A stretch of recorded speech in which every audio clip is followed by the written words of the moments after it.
Pak Fikri, ngapain ini? Ya, ini mau kita akan mau belajar tentang bagaimana mengukur tahanan pentanahan atau grounding. Untuk apa itu? Tahanan pentanahan grounding itu sebagai pengaman lah, sebagai proteksi instalasi listrik di rumah kita. Jadi kita harus tahu tahanan pentanahan di rumah kita itu berapa supaya nanti ada arus lebih cepat dinetralkan ke tanah seperti itu. Jadi kita alat-alat yang kita gunakan pastinya ada di sini, ada alat ukur untuk mengukur tahanan pentanahan yang orang lapangan biasa menyebutnya adalah earth tester. Seperti ini earth tester. Ini alat ajaib yang bisa mengukur resistansi tanah. Seperti ini alatnya. Nah, oke. Bagaimana cara mengukur tahanan pentanahan? Silakan ikuti, jangan di skip-skip, dan jangan lupa like dan subscribe channel ini supaya channel ini lebih maju lagi. Oke. Untuk peralatan yang kita gunakan di alat ukur earth testernya sendiri itu ada 3 kabel atau 3 probe yang digunakan. Ada probe warna hijau, ada probe warna kuning, dan ada probe warna merah. Di sini panjangnya berbeda-beda. Jadi untuk pengukuran tahanan pentanahan nanti juga digunakan ada namanya pasak atau besi, dan tentunya ada palu sebagai alat bantu untuk menancapkan pasak ini. Jadi untuk mengukur tahanan pentanahan, jarak antara probe ini harus minimal 5 meter atau 10 meter atau sampai menghabiskan panjang dari probe ketiga probe ini. Jadi probe yang paling panjang adalah probe warna merah. Berarti ini adalah nanti disambungkan dengan pasak yang terjauh, dan probe yang warna kuning adalah probe yang dipasang pada pasak di tengah-tengah.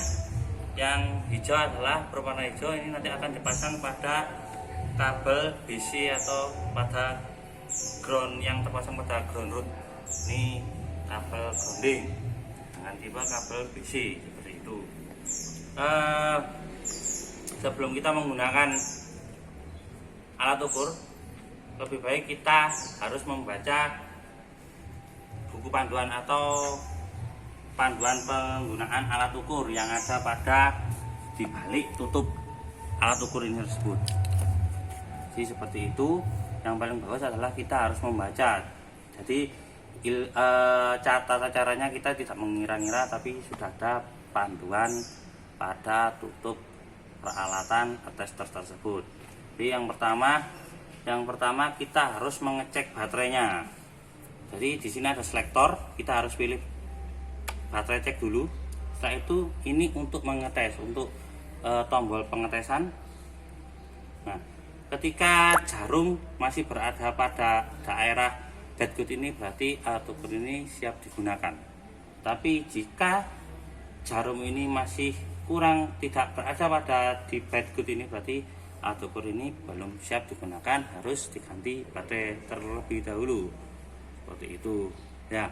Yang kedua, setelah kita nanti memasang pasak-pasak ini, kalau di operasi instruksi ini dikasih jarak 5 sampai 10 meter. Tapi nanti kita coba juga 5 sampai 10 meter. Bagaimana kalau 5, bagaimana 10, apa perbedaannya? Ini nanti kita langkahi saja, satu langkah itu kita anggap 1 meter seperti itu. Sekarang coba kita pasang dulu ya. Jadi kita sesuaikan dengan SOP penggunaan alat tersebut.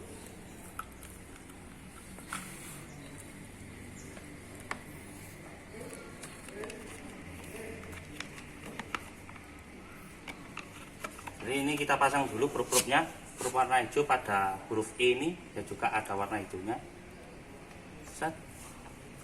Probe warna kuning kita pasang juga pada probe, pada alat ukur, pada knob yang warna kuning.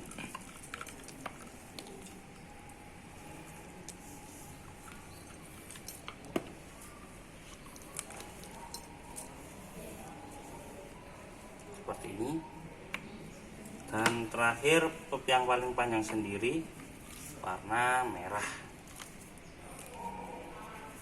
Jadi yang perlu diingat ketika kita akan melakukan pengukuran dengan alat apapun, kita harus diwajibkan membaca buku panduan dulu. Jadi jangan dengan ilmu kira-kira.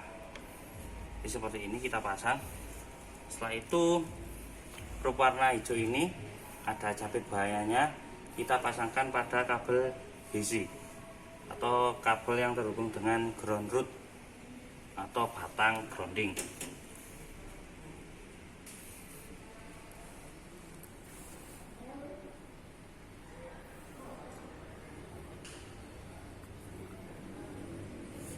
Jadi seperti ini kita cabitkan saja.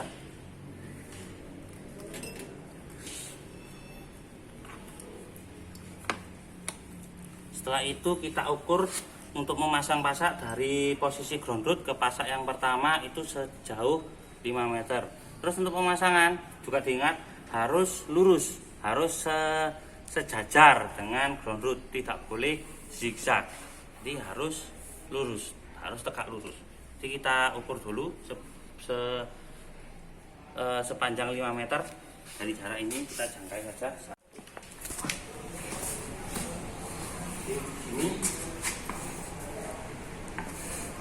Ini kita pasang.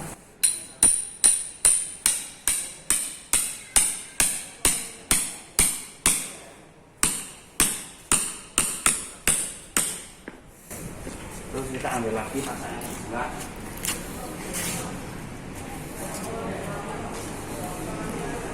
Ini kita pasang juga sejauh 5 meter. 2, 3, 4, 5.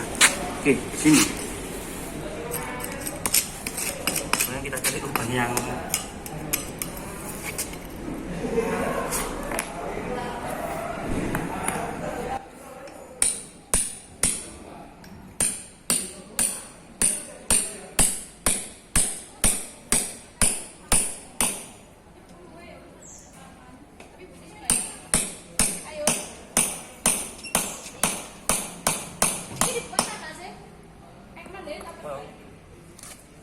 What?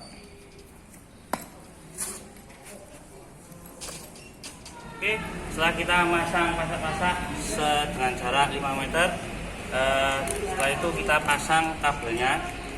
Kabel yang terpanjang adalah pada pasak yang terjauh, dan yang tertengah itu adalah kabel yang warna kuning. Ketika kita memasang, jangan sampai terjadi penumpukan kabel seperti ini. Jika panjang kabel masih sisa, jadi kita harus urai. Jadi jangan sampai terjadi penumpukan kabel seperti ini, ya, karena akan terjadi induksi nanti, ya, akan muncul medan magnetnya. Jadi berpengaruh pada pengukuran tahanan-pentahanan. Sebaiknya ini kita urai saja.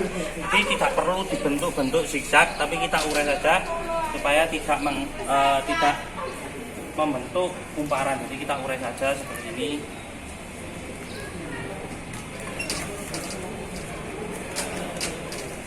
Kita urai. Jadi kita urai, jadi tidak membentuk kumparan. Untuk warna kuning juga untuk ada warna kuning.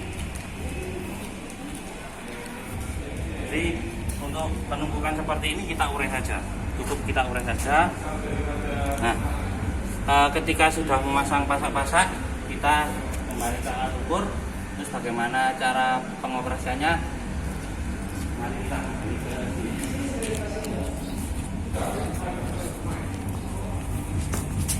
sini. Ini pada instruksi kerjanya sebelum kita ini bisa dilepas atau tidak? Sepertinya bisa. Kita tadi sudah melakukan pada nomor 2 ini untuk memasang pasaknya sejauh 5 meter dan tegak lurus, ya. Yang ketiga adalah kita harus mengecek apakah tanah di daerah kita itu ada tegangannya atau tidak. Kalau ada tegangannya berarti bisa membahayakan juga, bisa berpengaruh pada peralatan listrik di rumah kita. Jadi kita cek dulu apakah ada earth voltage-nya. Selektornya ini kita pindahkan ke earth voltage Jadi seperti ini. Ketika ada tegangannya pasti nanti jarumnya ini akan menunjukkan pada angka yang pada skala pada warna oranye ini, di oranye ini. Jadi kita tes apakah ada. Ternyata jarum tidak bergerak, jadi tanah di sini berarti masih aman. Nggak ada tegangannya ya? Tidak ada tegangannya. Kalau ada tegangannya? Kalau tegangannya berarti ya tanah ini gak aman, tidak aman. Ya, jadi kita harus mencari tanah yang tidak ada kandungan tegangan listriknya. Jadi arusnya tidak dinetralkan, masih ada di tanah. Seperti itu.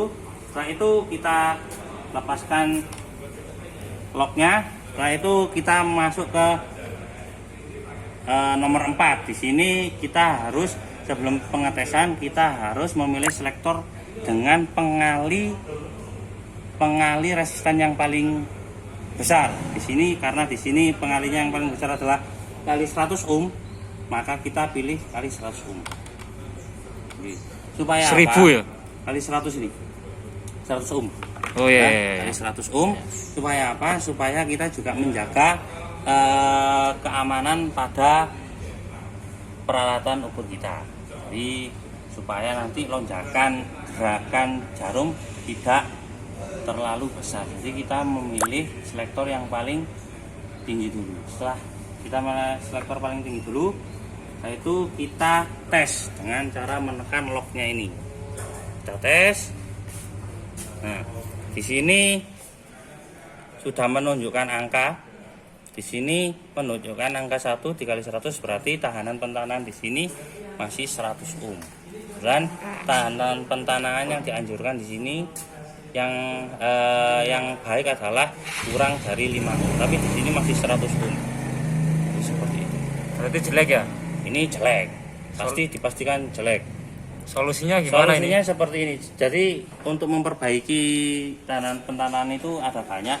Yang pertama adalah kita siram dengan air atau air garam. Kita membuat jala-jala apa istilahnya, jala-jala air lah untuk mengurangi tahanan resistansinya. Atau yang kedua adalah kita menanam lagi ground root. Setelah itu kita paralel supaya memperkecil tahanan resistansinya seperti itu. Oke, apakah sudah paham untuk video cara mengukur tahanan pentanaan? Kalau ada pertanyaan silakan tulis di komentar. Jangan lupa like dan subscribe channel ini. Saya akhiri. Wassalamualaikum warahmatullahi wabarakatuh. Salam Rawon TV.